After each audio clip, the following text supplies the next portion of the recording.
There I am. Hello, everybody. How are you? Come on in. Come on in. We are ready to start our live. Thank you so much for joining us. I hope that you will share this out with someone. Let someone know that we're on right now. I am sharing right now on our Real Women page, as well as some of our groups. We hope you will do the same. This is going to be an incredible 30 minutes. I hope that you'll stick around and you'll share it so that someone can benefit from it. Somebody needs to hear this encouragement today. So I'm hoping that you are ready to share. Let's see here. I think I've gotten everywhere I need to go to share. All right. I'm a little after 8, so I'll go ahead and get started. My name is Trinace Richardson, and I am the founder of Real Women, and we exist to create safe spaces for women to do personal development work on themselves. And we do that through sister circles. We typically host our sister circles on a monthly basis, and we have done them historically in person. And of course, we have not been able to do that lately. And so as a result, we have transitioned all of our sister circles to virtual. We typically just do our all access members virtual sister circles on a monthly basis so that any woman across the globe can join us in those sister circles. And guess what? Now you can do it too. So we hope that you will join us. We typically now do them twice a month. And we've had one August Sister Circle already that was incredible. In fact, it was so incredible that we had to continue the topic again and just move things around a bit. So this Saturday, we are having our next Real Women Sister Circle, and we're going to be talking about how to live untamed. It's been so juicy and helpful to women that have been on, because we really often feel like we're not living the life or the way that we feel like we were meant to live it, and how to even do that when you're already in living like routine mode, right? We're going to talk about it. It's really been a good discussion, and we hope that you will join us. All right, I am on tonight with a sister who is also, I don't even have to like introduce her to you all, because she used to facilitate these discussions often. But I will, for the sake of anybody coming on who has not been with us before. And she's also so entrenched in Real Women. She is one of our lead facilitators and has presented at our intensives. But not only that, she's an educator and is doing some wonderful things, speaking and helping those in education. She's a leader at her church, and she does so much good work out in and outside of Real Women that it is my honor and my pleasure to share my sister with you all. So let me make sure y'all can see her the way I want you to be able to see her. Hold on. All right, I think they can see you this way. Hello, Keah. Hi. I'm gonna make sure my birds don't talk throughout the whole thing. So if you wouldn't mind introducing yourself and tell us a little bit about who you are. Okay.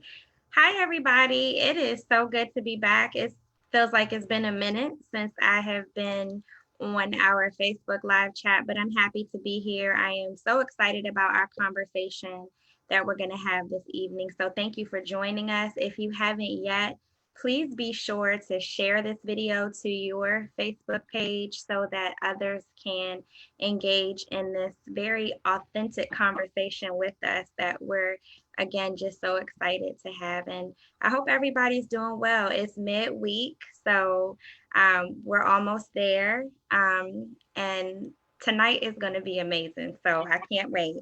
Yay! Okay, Keah, we get to talk like outside of just meeting up across the street. We get to talk. So I'm so happy you joined us because First of all, how are you doing? I know you're going back to school as an educator, and I know that there are so many folks who are either going back to school or parents getting themselves geared up. So, how are you doing just in general? How are things going as you're gearing up for the new year? Mhm. Um, it is what it is. So we are just making the most of it. We're just doing the best that we can. I'm excited to go back. I have been teaching all summer, so I didn't really have a break. But that was good because I needed to stay busy and just be connected to students. And virtual learning, distance learning is not easy for anybody, but to see the kids just persevere through it is very inspiring for me. So they get excited. They are still excited about learning. It is very different, and it isn't what anybody wants, but their excitement is what keeps me going. So I'm happy. Good stuff. So, I wanted to talk about this because I think I'm in the introduction or announcement somewhere. I said, I said that you have lived it and got the t-shirt to prove it, what the topic is. And so we're going to talk about reasons to celebrate no matter what, just with all that's happening in the world. There's just so much going on. We can almost get bogged down in all that's going wrong and forget to really celebrate and notice the wonderful things that are happening around us. And so I wanted to start, first of all, just by a quick celebration and say, yay, you're starting your 11th year teaching. That's awesome. Hey. Just think like it's been a full whole decade that you have been teaching. And so how does it feel? Well, you already said that online is different for everybody, but in the celebration of things, just thinking about your professional journey, how does it feel to be celebrating or finding a way to celebrate in the moment, the way that things are right now? It reminds me of the conversation that you had now a few weeks ago with Celine Mm-hmm. about the power of your words. And so last year, when, it was going to be the 10th year, that number 10 is like, okay, you tend to celebrate, your fifth year, your 10th year, 15, 20, whatever. And so that's what I did last year. And I did that again because it was like a milestone year, and that really at first it was my only reason. I had never thought about entering the school year that way, and who knew what the year would bring. I would have never imagined, but I wanted to position myself with that mindset in the beginning of the school year, and it actually was very effective Mm-hmm. because I had the word celebration in my mind. My Mm-hmm. attitude displayed that, and it was very contagious for my students. And so, when I introduced myself to parents at the beginning of the school year, that was a part of my announcement. I'm celebrating, 10 years of education. And when you say the word celebrate, something that happens. And it's not like a boastful, arrogant thing at all, but it just it changes my attitude. I say this all the time, whenever we've talked. I feel like we've had a lot of talks about education in some way, shape, or form. It's not easy. It is a very, very, very challenging job for so many reasons, especially now.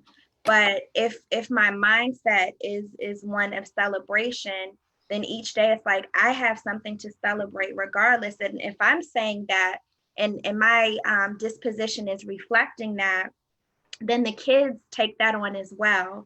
And so in the school year, in March, when we transitioned to distance learning, which was so unexpected for all of us, Yeah. again, we'd already been walking in that mindset all school year. Mm-hmm. And so we weren't prepared for that, but it was like we already had the posture Mm-hmm. um, to be able to face what was now in front of us. Oh, that is so good. So the power of your words made all the difference in how you were able to handle the Yes. transition as it happened. And Yes. I love what you said about the word celebrate, because you're right. That word is charged with something, right? So shout out to the conversation we had with Celine, because it is reminiscent of the importance of words. So I'll ask you all in the chat. I do want to know from you all, while we're having this conversation, what do you have to celebrate? Like what is going on well? What is going on that's good news? What can you appreciate and be grateful for as we continue to have this conversation? And I know I could ask what's going wrong, how, what's happening that's not going well, and we're going to talk about that in a minute.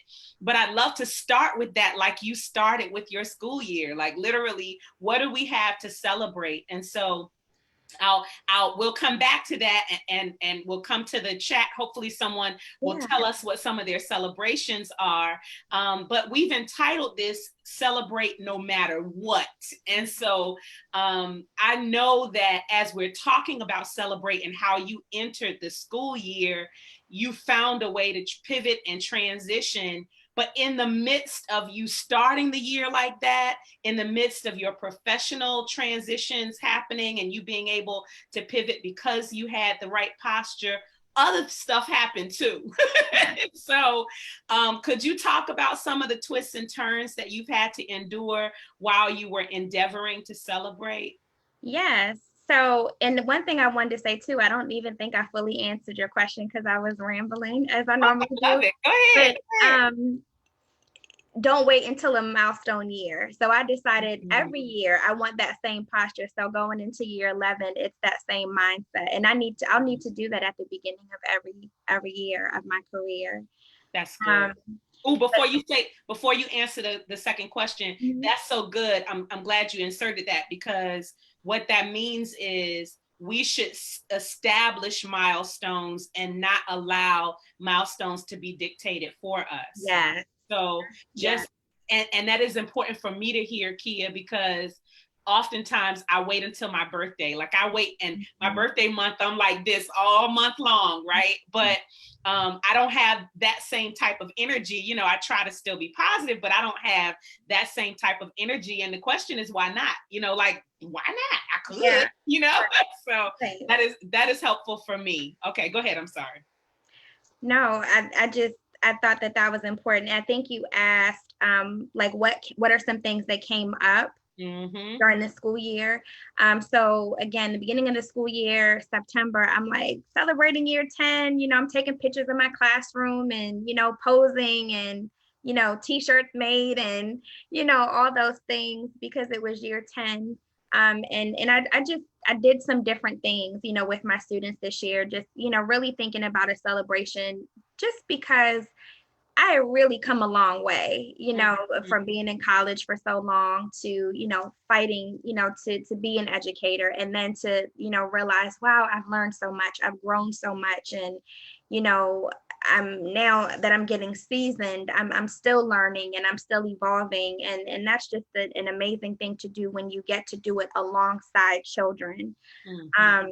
But March, it was like, like, whoa, this is different. And I think that, children are way more used to technology than we are, but to be in an environment where it is very inclusive and very community oriented and collaborative and cooperative, and, we're having circle time and we're very expressive and we're together, everything is just so unified. And so it's such a shared experience. Yeah. And you learn, you train, and you train children to be that way with each other, and you model it, and you interact that way together. So I'm like, all year it's like we on the floor crisscross applesauce, like our clipboards, manipulatives and materials and everything that we need, just so shared, just such a community. And to see them function that way independent of me, I could step back and just watch, and they're, just navigating the classroom, doing everything that they need to do. And then just to have this abrupt halt of, okay, I see you on a computer screen. I can't even see all 25 of you all at Mm-hmm. the same time. And that was, there's no easy way to describe, what that feels like when you are so connected to your students. I am grateful that at least it's an opportunity, because 20 years ago, what would we have done? Sure. Learning and education still must go on, and I'm just grateful that it could. But March was just way different, Mm-hmm. and school systems just did not see this coming, and they did not have things in place. And so, what I appreciated about that time, for me as an educator, I saw myself as a professional. I've always seen myself as a professional. Teachers are very professional. But if you think about most professions, doctors and lawyers and mechanics and counselors, therapists, like most of those jobs, right? They train, right? And they have a skill set. But those skills are really actually used and implemented when there's a problem, when there's trouble or some type of affliction, right? You go to a mechanic when you have a problem with something and you need them to fix it. That is when they're able to utilize their skill set to be able to help you. Oh, that's good. Right? Like all the training that they've had all through those years. Now it's like they get to use those skills when stuff hits the fan, right? For other people. Yeah. That was what March was like for me. Wow. So we get here and it's like, oh my gosh, what are we going to do? I still need to teach. I'm outside of the classroom. I'm in my house. I don't have anything with me. I have everything's at school. I didn't know we weren't going to go back. Nobody knew we weren't going to go back. Right. What am I going to do? I still know what these kids need to know. I have to figure out how from my computer, I'm going to teach them and how I am going to give them an opportunity to demonstrate their learning and their understanding. And so it was an opportunity to finally utilize everything I had learned all those years, because now I don't have a curriculum book in front of me guiding me through any lessons. So that's where I was in March. And aside from still teaching virtually, I was also charged with taking care of my mom. My mom's health declined rapidly in March. She had COPD and some many other medical issues, and she had been fighting for a really long time and very independent still for a really, really long time, just battling through her medical issues. But in March, she needed my sister and I there. One of us had to be there every day because she was not able to navigate in her home anymore. So one of us had to be there to, get her meals and to cook for her and, get her what she needed. And then she got to a point where she was not mobile anymore. And so we became caretakers. And so not only are we dealing with the pandemic like everybody else, it being like isolation and not doing anything, not going anywhere, and then your job, changes and now you're teleworking and all that stuff. We were also taking care of our mom and watching her life change right before our eyes. Yeah. And so my year 10 of teaching consisted of something so, two things, the pandemic and my mom's health, something so unexpected. But again, I wanted my posture to be one of celebration because that's what I had declared. And my kids. Before you go into how you kept your posture or how you were working on your posture, I just want to pause because all of the fields that are involved in you being over, I'll say this, you can tell me if it's the wrong word to use, but overwhelmed with the shifts and changes at your job, overwhelmed with whatever stresses we all have felt as it related to the pandemic. Mhm. We call it the pandemic and the other pandemic. I mean, two things have been really riled up all year long as it relates to, racial injustice as well as COVID-19. And then on top of that, life hits you personally with your mom. And so, the person who has in the past taken care of you, you are now the caregiver for. I just want to pause and just acknowledge that as much as we are, this is Real Women, right? So reasons to celebrate no matter what, we've got to talk about the no matter what, right? So what is the stuff that you all are dealing with? I told you we would get back to it.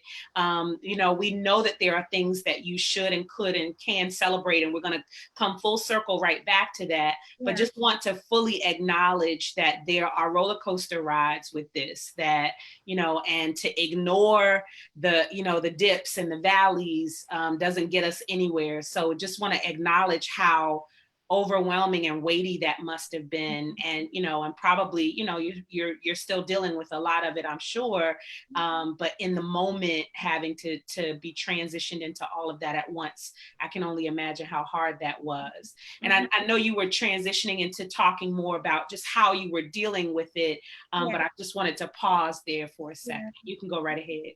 No, all I was gonna say, thinking about, you go into like your responsibility mode, and just being a teacher, like I'm responsible for these students still. These are still my students. I'm not inside my classroom, but I am the leader.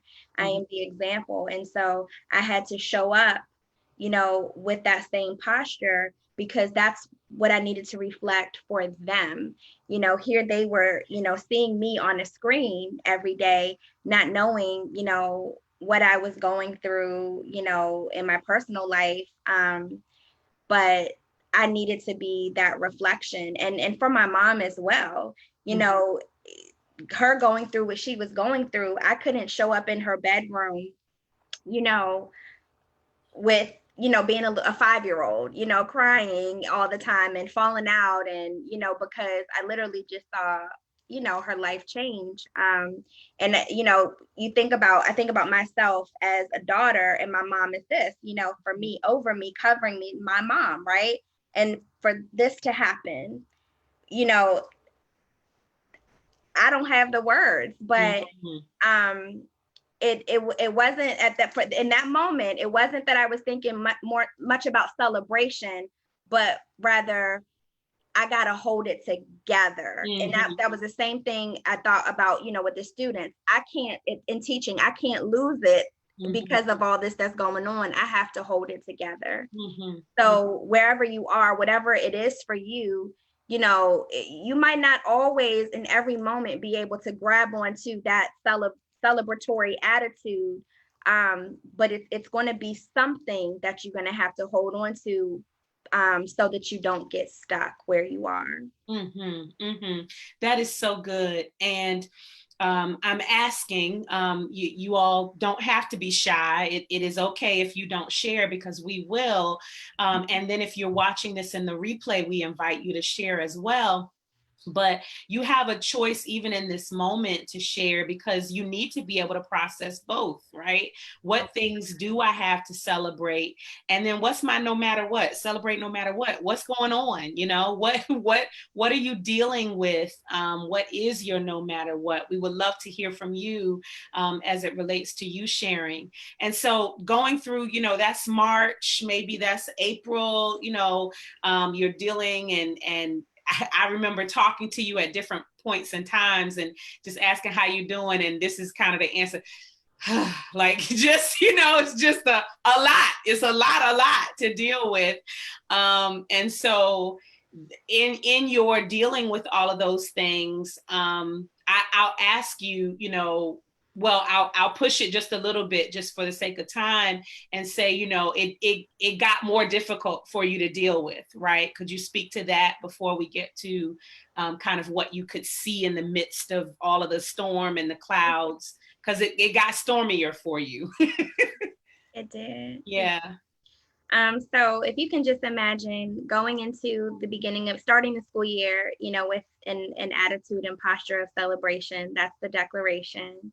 And then in the middle, March being met with a huge challenge in terms of the pandemic, and now everything is virtual too.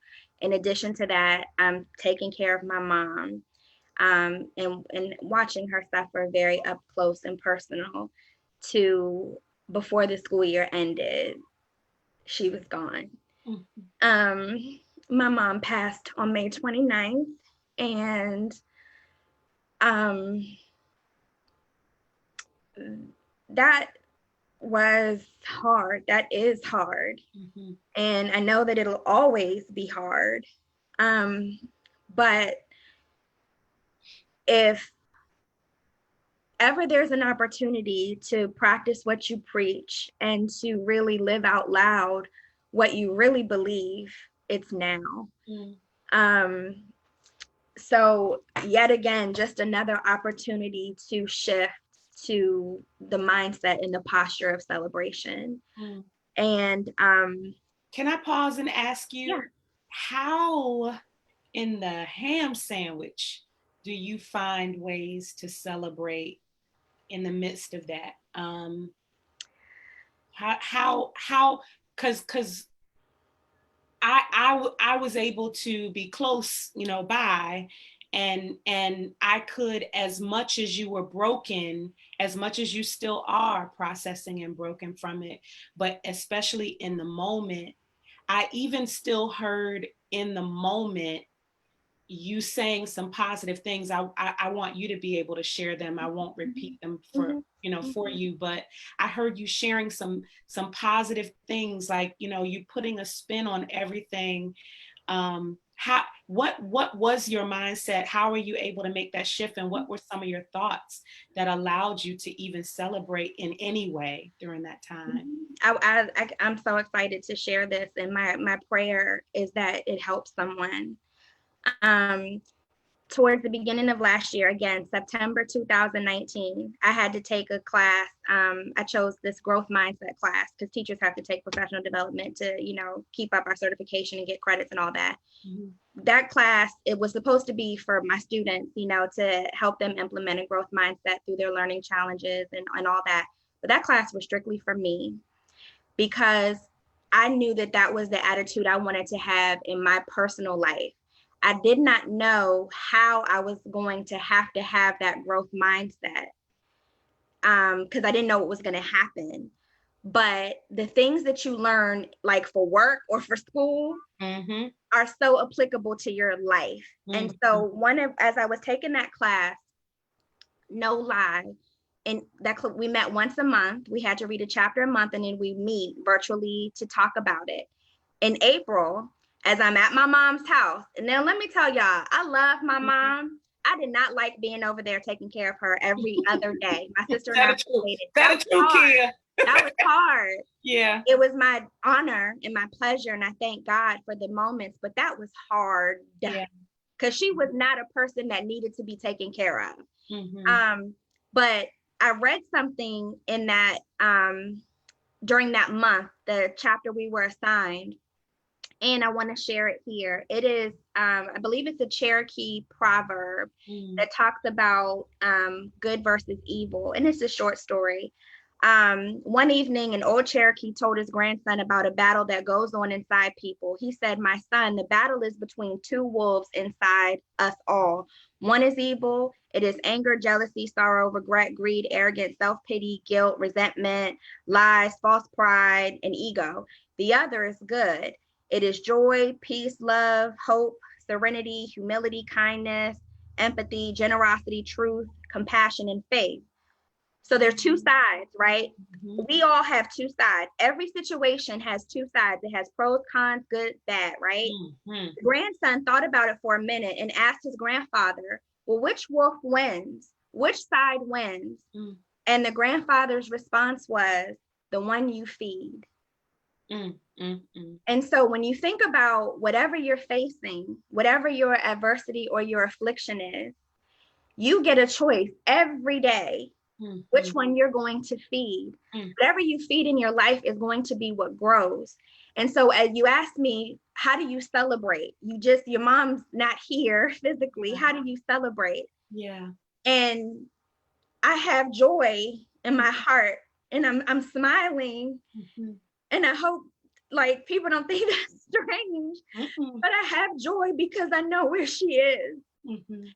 And that's what I have to feed. The other side is a bunch of resentment, it's guilt, it's I'm never gonna see her again. Mhm. It's what she went through, it's how she passed, what happened, and that wasn't fair. She was alone. I should have done this, I should have done that. I remember that time we argued. All that stuff, all Yeah. of that stuff is there and it's real. Yeah. And I say that and I speak it out loud too. I don't stuff it. It's not about, pretending that that doesn't exist, because Right. it is some stuff, Mhm. some childhood stuff, teenage, all years of just resentment and guilt and shame that you are going to feel Mhm. as a result of the person you love the most Mm, mm, mm. not being here anymore. Mhm. But the other side is that she wins. Mm, And mm, I had an opportunity to say that to her. mm, The last time we prayed together, I said, Mom, you're gonna win no matter what. And mhm. I said, God, just comfort her as she's laying there in that hospital bed, really wanting to go home and really uncomfortable, wanting to be home. God, just would you just wrap your arms around her and assure her that she has victory either way. And Mhm. if I said that to her, that was my last prayer with her. My life has to reflect that. Mm, mm, So if you ask me, how do I celebrate? Because that's what I said out of my mouth. mm, Now mm, I get the opportunity to live it. mm, mm, And, mm, and I have to reflect that. Do I feel that way all the time? No. mm, mm. But that's what I believe because Woo! that's what I said. Okay, I gotta stop you. Um, and you're getting some uh, comments in the chat that let me know that folks understand and feel where you are. I love what you shared as it relates to it matters what you feed, and it is not an ignoring or a suppressing of either side. It is being honest about how you feel, and it could be on the professional end as you started, where things are really rough financially, things are really rough professionally, transitions and pivots are taking place that people are just not ready for. It could be relationally with family members that, things are just rough, whether it's marriage or caretaking, caregiving, the kinds of things that you've had to deal with, or it could be loss and grief. And I just saw in the chat, someone says that they've lost literally, and I don't even want to say this out loud. I'm so sorry to hear it, Lynette, that someone has lost 46 family and friends this year. I can't imagine. If you can imagine just loss after loss after loss, and it's that kind of pressure and stress and grief, and like you said, bitterness or resentment, and just those negative things that we're dealing with this year. And so I thought it was just so important that we talk to somebody like you who has literally got the t-shirt to prove it. You've been living it. You are living it right now. And the way that you've been coping and managing and God has allowed you to deal with it's the one you feed. It is literally where you decide to maintain and concentrate your focus. Mhm. And I just thank you for being so transparent and sharing everything from your professional challenges to your personal ones. And someone says she believes, so she did, and that your joy comes through even through the tears. I would love for you can wrap this up however you'd like. Just what do you think is, how and why should we be finding reasons to celebrate? Where are you right now? Wherever you want to take us as we're closing. Oh gosh, I could be 2 hours. I know we can do this forever. We can always come back, Keah. We can always come back. No, I appreciate you just allowing me to share my story, and it's every time I get to talk about it, it's just an honor. Again, it's the focus. It's where you're going to put your energy, your perspective. That's going to be what grows in your life. And I think about what helps me. Y'all, my mom means everything to me. And the best I can do that I'm still here is just honor her prayers, because I know that as a mother, her whole life as a mom of 2 girls, that she prayed for us. And I imagine, and I know it to be a fact, that in those last weeks, I could just imagine God saying to her, Kathy, it's almost time. Mm-hmm. She was so ready. Mm-hmm. And I imagine that she was like, okay, God, I'm fine with that. Mm-hmm. Please watch over my girls. I know that would be all she'd ask. Mm-hmm. And how I know that? Because I'm her seed. And if the tables were turned, I would ask the same thing of her. If God was saying it's time for you to go, I would say, okay, just take care of my mom. So I know that that's her prayer. And when I have my moments, when I'm on the floor, crying, screaming for my mom, cleaning out her house, handling that, I think about her prayers and think about, I have to get up because I can't have her prayers be in vain. And so each day I wake up and I just think about, how can I honor her life and her legacy? And how can I just make it so that, I'm good. You know what I mean? Like, all mothers want for their kids is for them to be just good, just to be happy and be free and, just live an abundant life. And you don't live in an abundant life in bondage. And so as you are grieving, grieve whatever you are grieving, feel whatever you're feeling.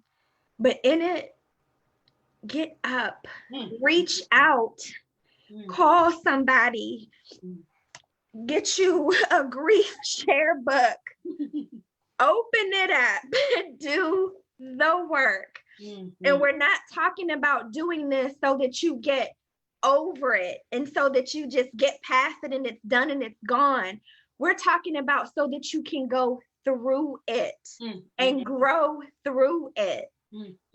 Because it is not the best for you to remain in that dark place. So when it's dark, acknowledge it's dark, and that's okay. I tell God, today is dark. I need you to shed some light. I need you to do something. But you just ask and do something. And that's the best way I can think of honoring my mom and honoring her legacy, being a reflection. I get to be her daughter. I'm so proud to be her daughter. I'm so lucky. God chose me for her. And the best way I can think is just to keep celebrating that. And so I didn't know that God was going to help me this year, celebrate my failures. Y'all, I was in college 10 years. What teacher do you know is in college for 10 years? In undergrad. And you're a master teacher. That's but I learned, celebrate all of that. That's yours. Celebrate it. Commemorate all those things. And what God showed me, even death is to be celebrated, because my mom's death here means an eternal victory and new life in heaven. Don't that sound like something worth celebrating? And Mhm. so in my moments when I miss her the most, I let them come and I have them Mhm. and I cry, through it. I Mhm. cry, I bawl, I weep, I rock, I moan, I Mhm. do all of that. But I feed the part that says celebrate. If I told her that she had victory, I have to live my life as if we had victory because she does not stop being my mom. Ooh, this is so good. Woo!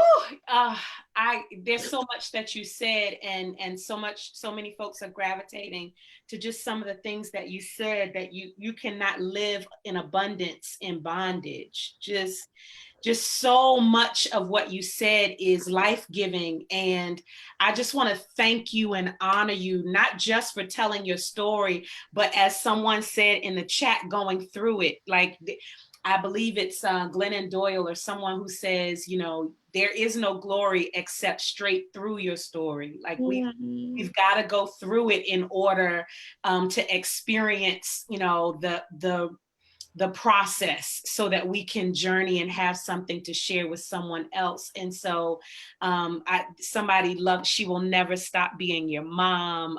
You did it. I love, because life is too short. One doesn't know when they will take their last breath. So we have to live, like you said, feeding the side of us that is life-giving and celebratory, acknowledging that the other side is there and not suppressing it. But there's an acknowledgement, and then there's what you feed and where you dwell and where you Mm-hmm. stay. And I love the practicality of what you gave, because you said do the work. What does that look like for you? Maybe it's talking to somebody, maybe it's going to counseling, maybe it's a grief share group like you just showed. Whatever that looks like for us, the get up is just the answer in the midst of all that's happening. The celebratory might be, I love what you said earlier, because sometimes it doesn't look like celebration, but it's a big deal if you just get up out of the grief. If you get up off the floor that day, that's something to Mm-hmm. celebrate. That's Yeah, something to good. celebrate. That's And good. so I so love this conversation, and we could do this forever. So that just means, you got to come back. I do want to also say, though, Keah, that as an educator, just as a leader in Real Women, as a speaker, as a writer, your living is abundant, and it is clear that you are processing and growing and blossoming. And so I just personally wanted to say publicly how proud I am of you, and how I know your mom is just honored and proud and pleased with your life, because you are growing through all of it. And I'm so proud to be your sister, but also to witness what God is doing in you and through you. So thank Thank you for you. being here. Thank you. Y'all, I told you it was going to be good. I told you. We could continue on. Trust me, we could do this, but we try to give you a sneak peek into a real conversation with real women. And this has been a real, authentic conversation. I just really wanted Keah to be able to share her heart with you all, as she has done up here so many times before. And I know that it resonates with you all, because, you have losses, you have challenges. Right now, it is a really challenging time for all of us, and some of us are experiencing it more deeply than others. And then if you compound anything personal, anything financial, anything relational, anything dealing with your family, it's a lot. And so we just wanted to give you a few tidbits as to how to find a way to celebrate no matter what, and how you can practically do that no matter what you're going through. Thank you for joining us. We'll be back here every Wednesday night that we have a guest. You'll find us at 8:00 p.m. Eastern Time. And we hope that you join us, women, this coming Saturday. We're going to talk about how to live untamed. And Keah just kind of brought it home for us. You cannot live abundantly in bondage. And so join us Saturday so that we can dig deep and talk about how to live free and not in bondage and untamed. You can get all of that information at realwomenrock.org. Again, realwomenrock.org. Thank y'all for joining us. Love you guys. See you next week. Good night. Thanks, Keah. Thank you. Bye-bye.